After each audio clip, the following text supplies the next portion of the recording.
Guys, welcome my back my channel. আজকে আমার দিদির এই লুকটা আমি ক্রিয়েট করেছি। কেমন লাগছে? কিছু মিসিং লাগছে? কানেরটা একটু দেখিয়ে দাও, কানেও আছে।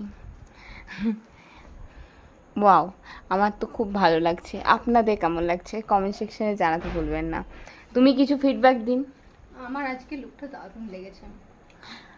আর পার্টি তো মেকআপ লুক। এটা তো অবশ্যই। তো আমার কাছে মানে আবার সাজতে আসবেন? হ্যাঁ, অবশ্যই। এরপরে যতগুলো অনুষ্ঠান বাড়ি আসবে আপনি আপনার কাছেই সাজাবেন।